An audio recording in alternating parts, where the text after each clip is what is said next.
Muy buenas tardes o noches ya. Vamos a comenzar una nueva charla, conferencia durante esta Semana de la Ciencia en el Museo de Ciencias de la Universidad de Navarra. En este caso, sorprendentemente, no vamos a hablar del coronavirus ni de COVID-19, sino que vamos a hablar de otro virus y de otra enfermedad, hepatitis C, una enfermedad erradicada. Le hemos pedido al doctor Josep Argemí, que es médico, especialista en medicina interna en la Clínica Universidad de Navarra, y que además tiene esa peculiaridad de ser un médico que se dedica a la investigación, es también investigador del CIMA, del Centro de Investigación Médica Aplicada, de aquí de la universidad, y ha estado varios años también especializándose en Estados Unidos. Se ha especializado en el tema de cáncer de hígado y le hemos pedido que hoy comparta con nosotros esta idea importante sobre este tema importante sobre hepatitis C, entre otras cosas porque, como algunos sabréis, uno de los temas que se han premiado este año con los premios Nobel ha sido unos investigadores que descubrieron y describieron este virus, ¿no? Y de esto nos hablará Josep María esta noche. Bueno, esto se está retransmitiendo, como sabéis, vía YouTube, y quisiera animaros también que a lo largo de la sesión, pues aquellos que queráis hacer preguntas, comentarios, lo hagáis en el chat de YouTube, para que al final, si da tiempo, pues también, si te parece bien, Josep María, bueno, pues haya algunos comentarios o responder algunas preguntas, etcétera. Y ya sin más, pues después de esta explosión, ya sin más vamos a empezar, y si te parece, Josep María, empiezas con la conferencia. Muchas gracias. Muchas gracias, Nacho. Gracias al Museo de Ciencias de la Universidad de Navarra por esta oportunidad de contaros una historia que empieza por la historia de un paciente, y es que hoy estamos para hablar de uno de los avances más rápidos en la historia de la medicina y de la investigación, y es que desde el descubrimiento de un patógeno que afecta a millones de personas hasta su casi completa erradicación han pasado solo unos 40-50 años. En la misma vida de una persona ha visto el descubrimiento de una enfermedad y casi su fin. Y empiezo con la historia de un paciente porque a veces uno, cuando piensa en los descubrimientos, se focaliza en el médico o en juicios relacionados con la medicina, pues en el médico o en el investigador, y se olvida del papel que tienen los pacientes, y los pacientes tienen un papel crucial en la investigación. Si no fuera por ellos y por su consentimiento de poder, pues, investigar lo que les está pasando, pues probablemente la medicina no hubiera avanzado, y menos en el caso que hoy nos ocupa.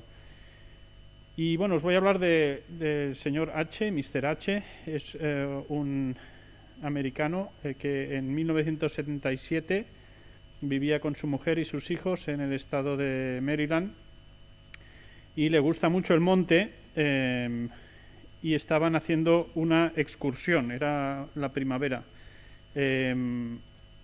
Después de una subida dura, el señor H siente una opresión fuerte en el pecho, con un dolor que se extiende hacia el brazo izquierdo. Y como los estudiantes de medicina sabrán, pues esto es un signo muy claro de la angina de pecho, o que puede llevar al infarto de miocardio, y esto es lo que tuvo. Por suerte su mujer sabía, el señor H se desploma, y por suerte su mujer sabía hacer reanimación cardiopulmonar, se la aplicó. Y también, gracias a ella, pues consiguió pues avisar al sistema de ayuda, de socorro, que se hizo pues como se pudo en 1977, pero consiguieron rescatar al señor H con vida. y lo trasladaron al hospital de los Institutos Nacionales de Salud de Estados Unidos en Bethesda. Y a las pocas horas, Andrew Morron, que era el cirujano jefe de cirugía cardiovascular de ese hospital, le practica un triple bypass de las arterias coronarias que estaban afectadas. Esto es, y diréis, bueno, ¿estamos hablando de hepatitis o estamos hablando de hepatitis o estamos hablando de cardiología? Pues todo tiene su momento. El paciente ingresó, enseguida se le hizo el bypass. Esta, digamos, flecha representa un poco el tiempo. Ya, como podéis ver, estuvo ingresado mucho tiempo. Eso es que fue bastante tortuosa, la operación fue difícil y tuvieron que transfundirse 19 unidades de sangre. 19 unidades de sangre es mucha sangre y los médicos que le operaron sospecharon que Mr. H iba a desarrollar lo que entonces se llamaba hepatitis posttransfusional. Es un síndrome, una enfermedad de la que estaban viéndose afectados miles de pacientes que eran sometidos a intervenciones quirúrgicas y necesitaban transfusión de sangre. Y el señor H no fue una excepción. Este grupo de investigación lo llevaba Herbie Halter, que estaba trabajando también en el NIH, pero ya más haciendo investigación. Aquí lo que podéis ver, estos son los datos del mismo señor H. A ver si consigo que no me haga ruido esto.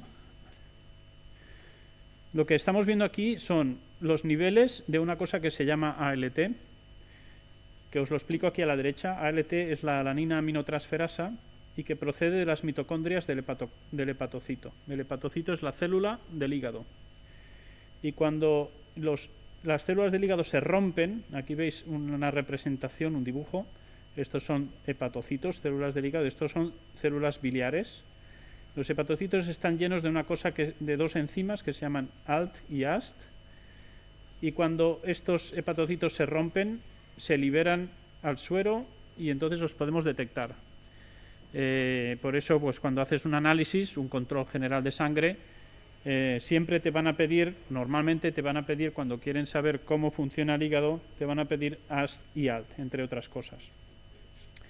Así que aquí tenemos los niveles de ALT en Mr. H.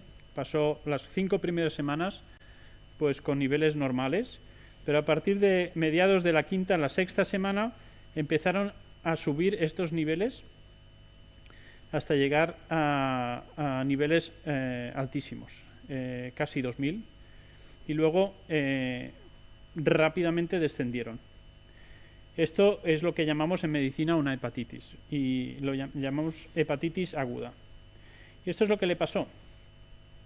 Gracias a estar en este estudio, se le recogieron muestras de plasma en este momento, cuando empezaron a subir las transaminasas, y en este momento, cuando eran en su más elevado nivel. Entonces empezó un poco la investigación. Se le pidió consentimiento a Mr. H y el equipo del Dr. Halter se puso manos a la obra y sabían que en ese plasma, en esa sangre del paciente, tenía que haber algo. Tenía que haber algo que estaba causando esta hepatitis posttransfusional. La primera pregunta, ¿ese algo, o sea, esto que ha causado la hepatitis, es algo que se puede transmitir? ¿Es una enfermedad transmisible? Entonces, para responder a esa pregunta, se utilizó chimpancé, que era un animal que entonces se utilizaba mucho para investigación en enfermedades, sobre todo causada por agentes que no infectan a otros animales más pequeños, como pues, los roedores, que se suelen utilizar en la mayoría de ámbitos de investigación, pero los virus hepáticos hepatotropos humanos no afectaban a estos animales, con lo cual se necesitaba utilizar el chimpancé, que sí que era susceptible a estos agentes. Entonces, como se sospechaba que habría un agente infeccioso parecido al de otros virus que ya se conocían, que afectaban al hígado, se utilizó el chimpancé y se inyectaron plasma procedente de este momento y plasma procedente de este momento. O sea, plasma de la zona de la A y plasma del punto B. Pues esto es los mismos niveles de ALT, pero en este caso del chimpancé al que se le inyectó el inóculo A. Y como veis, se reprodujo la hepatitis, incluso un poco antes. Aquí a la tercera semana ya empezaron a subir las transaminasas y luego descendieron también rápidamente. Podemos concluir que lo que habría en el paciente, en Mr. H, se había pasado al chimpancé. Pero fue muy sorprendente que cuando cogieron el inóculo del momento más alto, del momento en el que había más daño hepático, ese inóculo no causó ninguna hepatitis en un chimpancé en el que se inyectó ese suero. Y esto veremos luego por qué. Pero bueno, ya empezábamos a saber más cosas de este virus. Aquí se hicieron varias cosas. Se consiguieron, por ejemplo, aislar la cepa de lo que fuera, que entonces no se sabía, pero se le llamó la cepa H por Mr. H. Y se empezó a hablar de la unidad de este virus, que eran las Chimp Infectious Dose, o las dosis infectivas de chimpancé. Y esto fue un trabajo de Robert Purcell, que estaba también con Harvey Alter en Bethesda. Y esto lo describieron en una publicación que es como de las publicaciones más importantes en el campo, o si no la que más, y la que se llamó hepatitis no A, no B. ¿Por qué no A, no B? Porque entonces se conocían dos hepatitis que afectaban al hombre, al hígado humano, el virus de la hepatitis A y el virus de la hepatitis B. Y este, pues porque todavía no sabíamos exactamente cómo sería, se le llamó agente no A, no B, agente causante de la hepatitis no A, no B. Bueno, en los 80, esto estamos hablando de 1978, en los 80 empezamos a saber más cosas del virus, se sigue investigando. Lo primero, se hace un filtrado con filtros de distinto tamaño y se sabe que el virus tiene más o menos 60 nanómetros.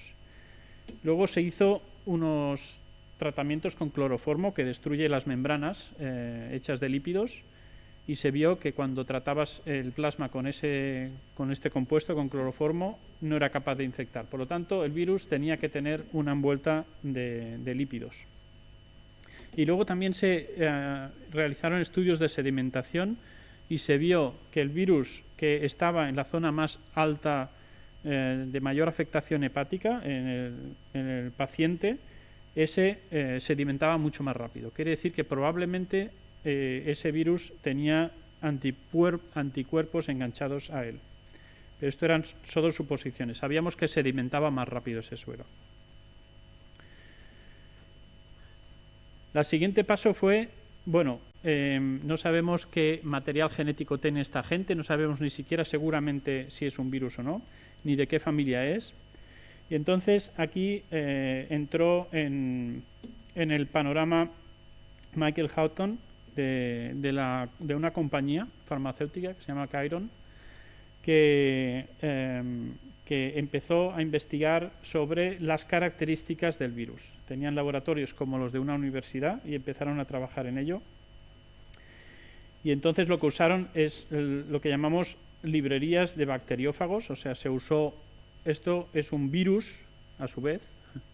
No quiero liaros, pero es para mostraros que mucha de la tecnología que se usó en esos años para poder investigar sobre el virus de la hepatitis C se basaba, a su vez, en estudios precedentes con otros virus. Por ejemplo, esto es un virus que no infecta a células humanas, que infecta a bacterias y que las mata. Pero tiene la propiedad de que si tú le das un ADN o un material genético externo, y se lo das de una manera particular, lo fragmentas y lo mezclas con el suyo, pues es capaz de empaquetarlo él como si fuera suyo. O sea, se confunde y empaqueta lo que le das. Y entonces puedes empezar a multiplicar la cantidad de DNA que tienes en una muestra, que es muy, muy poquito, y entonces puedes analizarlo. Y eso es lo que hicieron, y lo hicieron con el suero tanto de Mr. H como de los chimpancés que habían sido infectados. Y entonces empezaron a caracterizar de qué se trataba. Primero si era ADN o si era ARN, y luego qué secuencia genética tiene.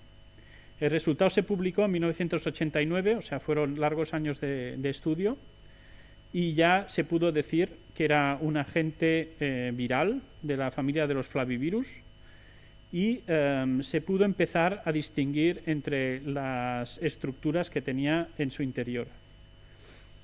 Lo siguiente que pasó, y se publicó el mismo año, porque están muy relacionados técnicamente, aunque es un avance completamente diferente y muy relevante, es que gracias a tener esa colección de material genómico del virus, se pudo identificar anticuerpos que reaccionaban contra el virus.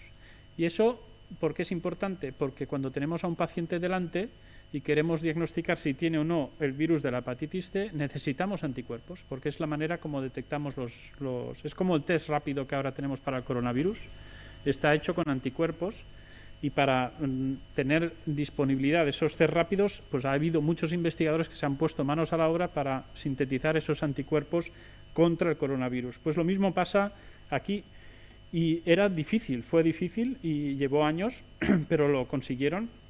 Y aquí fueron pues un investigador muy bueno de origen chino, otro de origen coreano y luego un americano que venía del Center for Disease Control de Estados Unidos.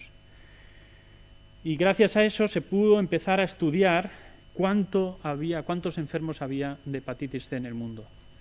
De hecho, la empresa Chiron y otras pues divulgaron el modo cómo hacer esos tests, y se pudo empezar a testar y se vio que era un drama. O sea, había millones y millones de personas infectadas por el virus de la hepatitis C. Esto es 10 años después de este paper, y ya veis que había muchísimos países con incidencia muy alta del virus de la hepatitis C. Luego, pues, digamos que este paso fue esencial para darse cuenta de la magnitud de la pandemia. Luego, pues, empezamos a saber un poco más sobre la inmunología, cómo el sistema inmune reacciona contra la hepatitis C. Como veis, hay muchos conceptos que ahora estamos manejando para el COVID, que es otro virus RNA, otro virus de ARN, y que se parece un poco, pues porque son virus y porque el sistema humano reacciona de modos parecidos contra los virus a lo que pasó con la hepatitis C. Este gráfico ya lo habéis visto. Mr. H ingresa a las 5 semanas, empieza a inflamarse el hígado, se elevan los niveles y luego vuelven a caer. ¿Os acordáis que la muestra que se sacó en el momento A era muy infectiva y la muestra del momento B era muy poco infectiva o nada infectiva? Pues con el anticuerpo se pudo detectar anticuerpos que habían aparecido justo al subir del daño hepático. De hecho, pues parte del daño hepático era debido a la reacción inmune, y también más tarde se pudo detectar el material genoma viral del genoma del virus de la hepatitis C que había subido días antes de que se inflamara el hígado. Esta era la razón por la cual este inóculo no era infectivo. Bueno, lo que hemos hablado se trata de una hepatitis aguda, un paciente que suben los niveles de transaminasas agudamente y luego vuelven a bajar. Esto pasa, por ejemplo, con la hepatitis A o con la hepatitis E. Son hepatitis agudas. Te afectan, estás malo unas semanas, pero luego tu sistema inmune consigue curarte. Aquí ves cómo progresan, estos son las semanas, los meses en concreto, y aquí tienes cómo se modifican los distintos elementos del virus y del cuerpo humano. Lo primero es cuando te infectas a través de la transfusión o a través de otros fluidos infectados. La cantidad de ARN del virus de la hepatitis C es muy alto. Luego, estos son genes de respuesta inmunitaria que siguen elevados. hasta que el sistema inmune comienza a reaccionar. Esto es la respuesta específica mediada por células T. También hay una respuesta mediada por células B, que es la que produce los anticuerpos. Pero cuando estos dos elementos están en pleno funcionamiento porque han detectado al virus, se produce una gran inflamación hepática y a la vez la muerte del virus. Y el paciente queda con inmunidad, con las famosas IgGs que ahora conocemos, pues queda con inmunidad contra el virus de la hepatitis y queda con el virus libre de virus. Pero rápidamente se vio que en muchos pacientes este no era el caso, sino que la hepatitis C se volvía crónica. Es decir, tenemos una situación como la anterior, sube el material del virus, el número de copias de virus, los genes de inflamación están altos, hasta que el sistema inmune reacciona, pero si veis, reacciona menos y no es capaz, por un lado, de bajar la cantidad de virus, la inflamación del hígado se reduce, pero nunca llega a ser normal. Y la respuesta inmune se va apagando poco a poco, mientras que los genes de inflamación siguen altos toda la vida. Esto es lo que pasa con la hepatitis C crónica. Y esto es algo que es lo que ha marcado el hecho de que se hayan infectado tantos millones de personas. Había una infección crónica, asintomática, que se podía transmitir a través de donaciones de sangre o de intervenciones quirúrgicas. También se podía transmitir, aunque menos, a través de las relaciones sexuales. Y esta situación pasaba totalmente desapercibida porque no había anticuerpos para detectarlo, porque no había métodos de cribaje de esta enfermedad. O sea, digamos que el virus campaba a sus anchas. Bueno, la investigación sigue adelante, se consigue con métodos de microscopía electrónica ver los virus. Esto es una célula, esto que veis tan abigarrado, pues es un núcleo de una célula de un hepatocito. Esto que es tan oscuro, estas bolas oscuras, son mitocondrias. Estos son gotas de lípido. Y aquí hay unas gotas un poco más especiales, esta y esta, que tienen unos puntitos dentro. Y aquí hay otra gota que tiene unos puntos dentro. Y estos puntos dentro son partículas virales, que luego a mayor aumento, en algunas zonas, fijaos la cantidad de viriones que estaba produciendo esta célula. Claro, todo esto se vierte al plasma y infecta nuevas células. Bueno, ¿qué pasa cuando un paciente se infecta por este virus? Y este virus se cronifica, es decir, aparece una enfermedad crónica debido al virus porque el sistema inmune no es capaz de vencerlo. Pues lo que pasa es que se empieza a generar inflamación y luego fibra. Estos son células hepáticas y estos son células inmunes, estas que tienen el núcleo tan oscuro, que están como inquietas porque pasa algo en los hepatocitos, que son estas células más grandes, y están pues buscando a ver qué pasa y inflamando el hígado. Y aquí ya es años después de esta situación en la que ya se han ido formando como cicatrices de tanta inflamación, cicatrices que van, digamos, aislando los grupos de hepatocitos y creando esta situación que llamamos fibrosis en puentes o ya pues niveles avanzados de cirrosis. Si vemos el hígado, pues sería un poco, esto es digamos una representación, en realidad pues es distinto, pero vemos cómo se va haciendo cada vez más rígido el hígado. Y en esta situación, la que nosotros comúnmente llamamos cirrosis hepática, porque hay mucha fibrosis y eso le llamamos cirrosis, es donde también puede aparecer el cáncer hepático, el hepatocarcinoma. Y a la vez también pueden aparecer muchas complicaciones debido a que el hígado está muy rígido. Y bueno, si tenéis parientes que tienen cirrosis, pues sabréis que estas complicaciones pues afectan muchísimo a la calidad de vida y a veces es necesario un trasplante hepático. Bueno, seguimos investigando, es importante investigar para poder vencer el virus en esos pacientes en los que tienen esa inflamación crónica y van directos a la cirrosis sin que nadie lo pueda evitar. Y este es otro paso importante, esto se publicó en el 97, y es la demostración de que el material genético de este virus es capaz de producir toda la enfermedad. ¿Y esto por qué era necesario? Porque hasta el momento solo habíamos demostrado que en pacientes con esa hepatitis se detectaba este virus, pero nadie sabía si este virus de por sí era capaz de empezar una hepatitis por él mismo, porque lo que siempre se utilizaban eran sueros. Entonces, si en el suero había otro virus aparte del de la hepatitis, quién sabe si el otro virus tenía más influencia o más relevancia, ¿no? Entonces, lo que hicieron esto fue un trabajo también muy importante de Charles Rice.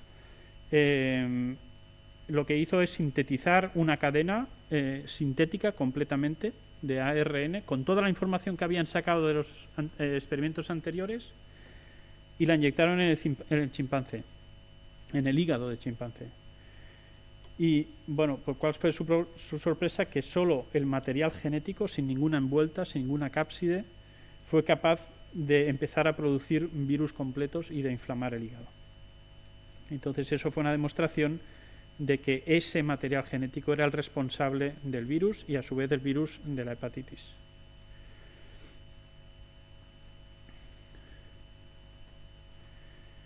Bueno, de los 90 a los 2000 pues se empezaron a descubrir muchísimas cosas. Gracias a que teníamos ya una secuencia que permitía producir cantidad de virus en sistemas experimentales, en células, por ejemplo, se empezaron a descubrir muchas maneras que tiene el virus de sobrevivir. Pues también de cómo entra en la célula, de cómo se procesa, de cómo se traducen sus proteínas, de cómo se organiza otra vez la cápside, de cómo se organiza la envuelta y de cómo se libera otra vez. También se detectaron cuáles son sus receptores o receptores posibles y esto fue uno de los motivos de que el descubrimiento de nuevos fármacos también se intuyera que estaba cerca. Esta es la estructura que también se fue descubriendo, esta estructura completa. Como veis, todo esto es, digamos, esta línea representa el material genómico, en este caso es ARN, y esto, en realidad, esto tendría que ser una línea, toda una línea y otra estructura de esta, que ahora os contaré por qué hay esa estructura. Pero básicamente esto aquí está representado para qué codifica esas instrucciones genéticas. Y entonces lo que se vio es que había algunas proteínas que codificaban para proteínas que les llamamos estructurales. Unas son la cápside y otras son la envuelta, proteínas que están metidas entre los lípidos de la envuelta. Y luego había una cantidad de proteínas no estructurales porque no están en la cápside ni en la envuelta, pero están ahí y son muy importantes para el virus. Pues hay desde proteínas que sirven para poder ensamblar las distintas piezas y poder fabricar un nuevo virus. Hay unas proteínas que se llaman proteasas, que a su vez sirven para romper otras proteínas y crear proteínas más pequeñas. Hay otras proteínas que son cofactores de esas proteínas anteriores. Hay proteínas muy importantes para la replicación. Hay otras que son importantes tanto para la replicación como para el virus. Y hay también la polimerasa del RNA, que es la que hace multiplicar la cantidad de ARN cuando se fabrican nuevos viriones. Bueno, pues de estos elementos pues es parecido a lo que estamos descubriendo con el coronavirus. También tiene una polimerasa, también tiene elementos no estructurales, tiene elementos estructurales. Y luego estos extremos es lo que hacían que este virus fuera invencible, ¿no?, al sistema inmune. Sobre todo que le daba estabilidad y y le impedía que fuera visible al sistema inmune. Luego teníamos esta otra estructura que estaba en este extremo, que es lo que hacía que ribosomas, que son una maquinaria que la célula misma, la célula humana, utiliza para su propio beneficio, pues los ribosomas quedaban secuestrados en esta estructura y el virus empezaba a utilizar esa maquinaria de la célula humana para su propio beneficio. Luego, este esquema es ilegible, no hace falta leerlo, es simplemente para demostraros que poco a poco, al saber la secuencia genética de miles y miles de virus que se empezaron a estudiar en todo el mundo, se vio que distintas regiones tenían distintas familias de virus de la hepatitis C, todos bajo el mismo más o menos patrón, pero eran distintos. Algunos esto les llamaron genotipos. El genotipo 1, por ejemplo, era el más prevalente, era muy típico de Occidente, pero luego había otros genotipos. El genotipo 4, por ejemplo, era muy típico de Egipto. El genotipo 5 era muy poco variable y era prevalente en Sudáfrica. Había el genotipo 3, que estaba también distribuido más o menos en todo el mundo, pero en menor proporción. El genotipo 2, que era muy poco frecuente, y de lo poco frecuente, pues era relativamente frecuente en África. Y luego el genotipo 6, que era más frecuente en Hong Kong, en Vietnam, en el sudeste asiático. Y esto es un concepto muy interesante y espero no cansaros con estas cosas y a veces pues igual no habéis oído nunca hablar de estos temas o igual sí, pero a mí me parece apasionante y es que esto es la evolución genética de un mismo virus en un mismo paciente. Y esto es lo que llamamos que el virus, al estar sometido a la presión del sistema inmunitario, genera cuasi especies, que llamemos, o sea, especies nuevas, que sobreviven a la respuesta inmune y son capaces de más tarde producir esa infección crónica.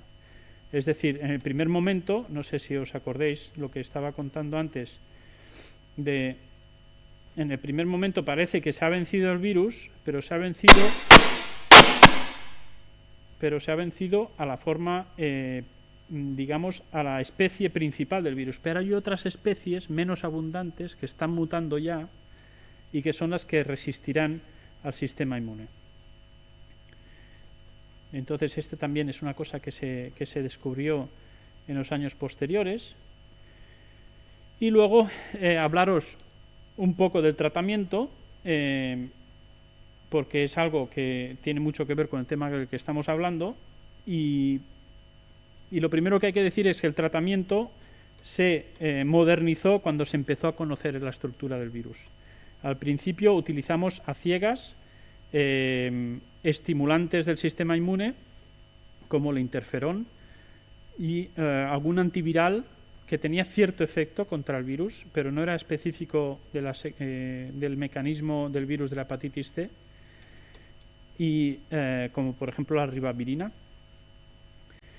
Luego, en los años 2000, se consiguió una forma más estable y con menos efectos secundarios de interferón, que se llama interferón pegilado, que también con combinación con otros antivirales llevábamos ya a curar al 56% de los pacientes.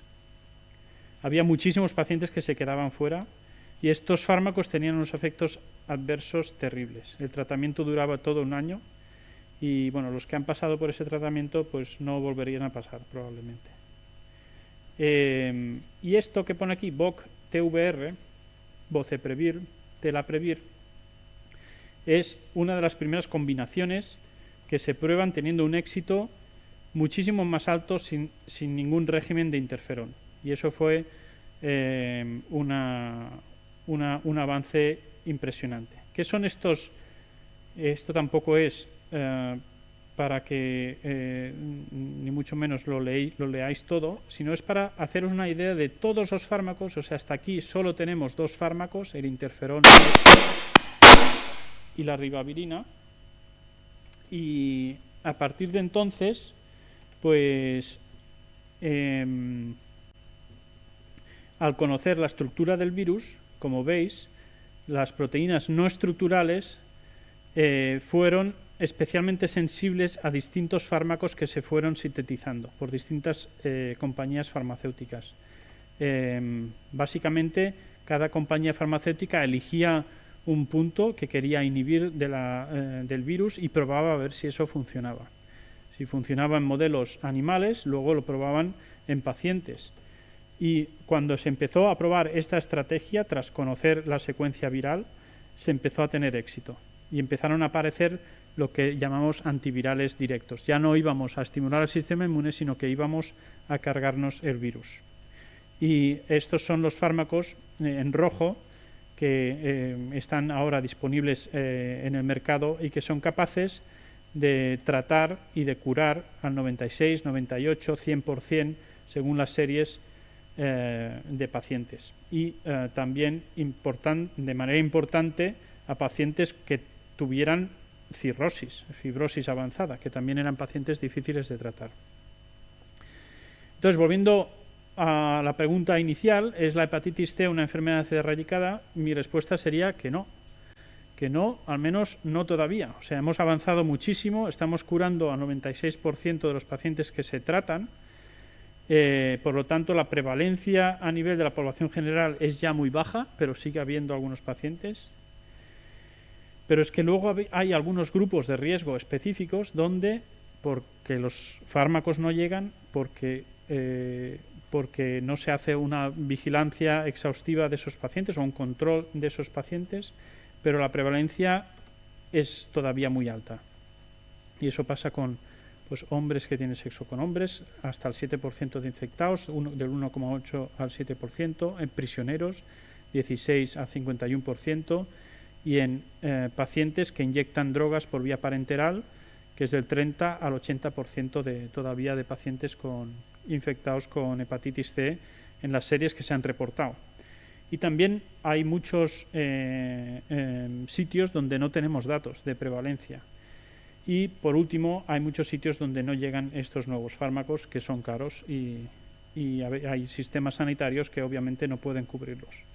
Por lo tanto, no estamos todavía ante una enfermedad erradicada, y quizá la dificultad para vencer esta enfermedad no radica tanto ahora mismo en la investigación o el desarrollo de fármacos, que un poco sí, pero depende ya más del acceso a estos fármacos por parte de poblaciones desfavorecidas y a la desigualdad social que existe en nuestro mundo. Por último, presentaros a Mr. H. Esta es una foto real. Aquí está en sus 90 años. Este es el equipo del Dr. Alter en Bethesda. Mr. H murió de un infarto, o sea, no murió de la hepatitis C. De hecho, su hígado no llegó a tener cirrosis nunca, pero tuvo infección crónica.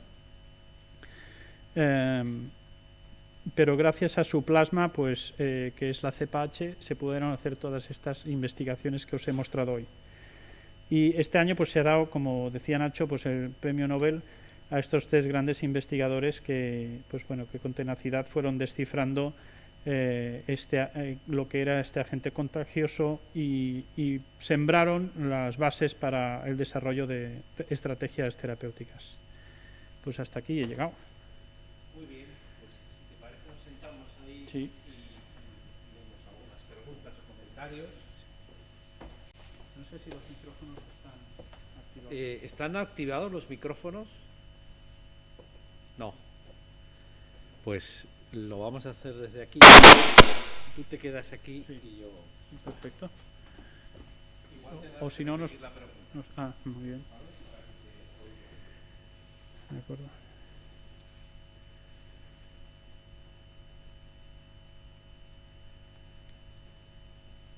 No sé si ha sido muy técnica la charla. No, para mí no.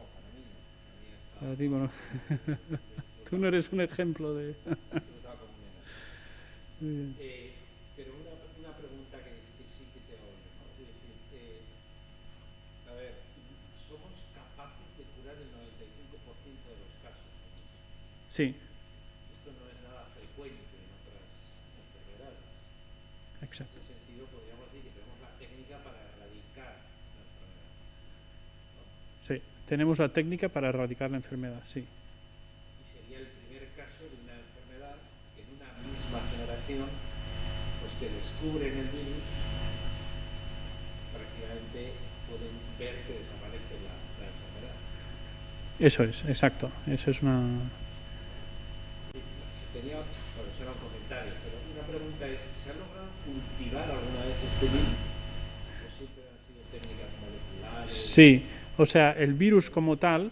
Sí, o sea, me pregunta Nacho si... ¿Se ha oído la pregunta? No. Me pregunta Nacho si alguna vez se ha conseguido... Bueno, el comentario de que es impresionante que en una misma generación pues se haya descubierto el virus y se haya conseguido casi erradicar, y es algo que no suele suceder.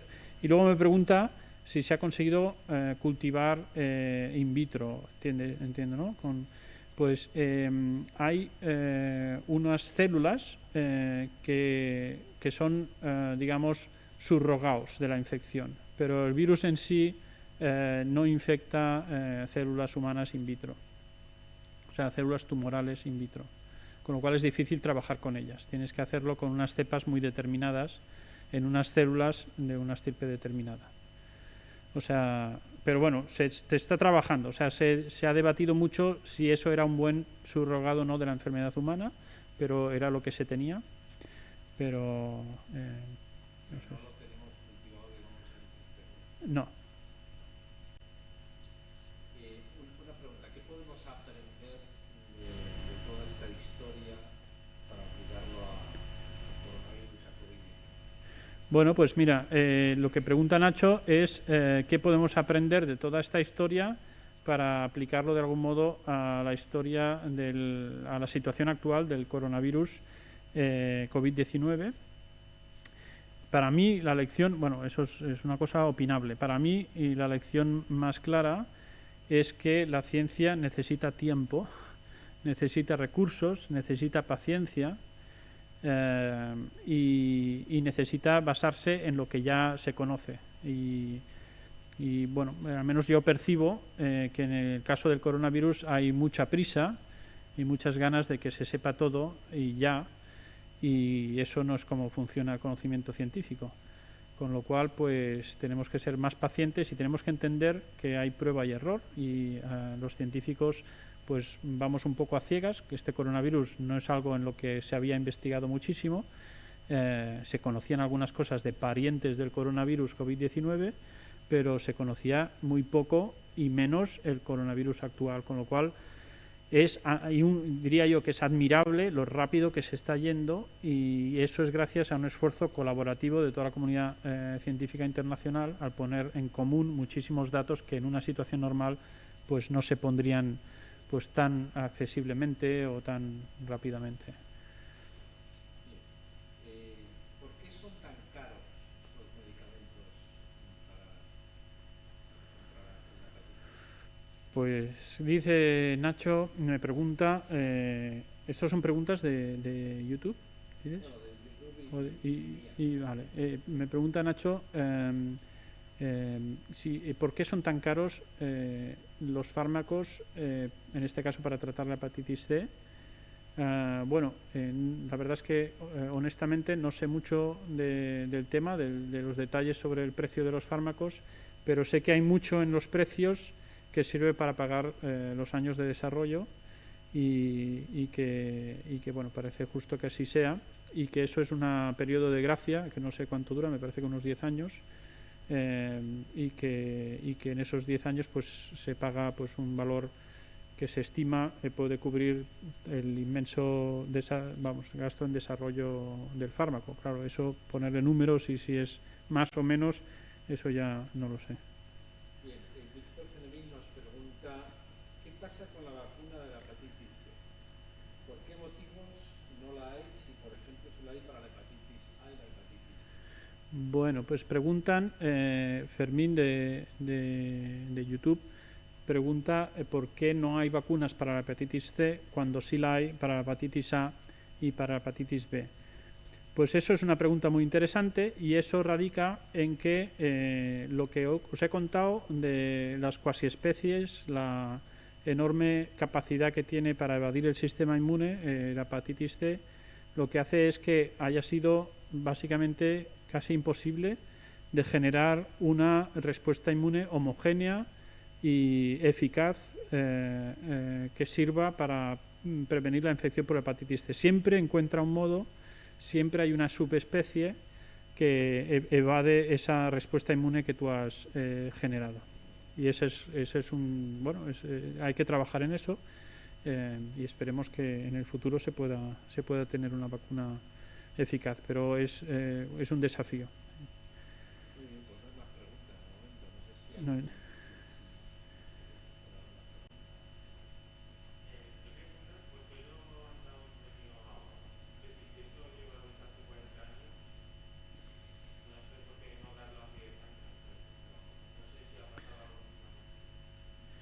Pues no lo sé. La verdad es que dice, si preguntan, ¿cómo te llamas? Adrián pregunta que por qué el premio Nobel lo dan ahora y no pues antes, cuando ya se realizan estos descubrimientos. Me parece, te voy a responder también mi opinión, es que a veces no te das cuenta de la relevancia de lo que haces hasta que pasa el tiempo. O sea, es el tiempo el que pone cada uno en su lugar. Y en concreto, pues muchos de estos investigadores, después de hacer esas publicaciones, siguieron trabajando en su laboratorio sin que nadie tuviera ningún interés. Era un trabajo que estaba allí, bueno, pues tuvo cierta importancia, era un science, no era una revistilla, se divulgó pues muy bien, tuvo cierta importancia en el ambiente de la virología y quizá de la medicina infecciosa, pero no en el público general. Probablemente nadie sabría nada de estos y pues ellos seguirían trabajando. Quizá muchos de estos investigadores se quedaron sin fondos en un momento determinado, tuvieron que dejar su laboratorio, cambiar. O sea, esto es la ciencia. Y luego, pues al cabo de un tiempo, cuando se ve la relevancia, se ve que gracias a esos datos lo que se ha podido hacer es cuando se te da el reconocimiento, ¿no?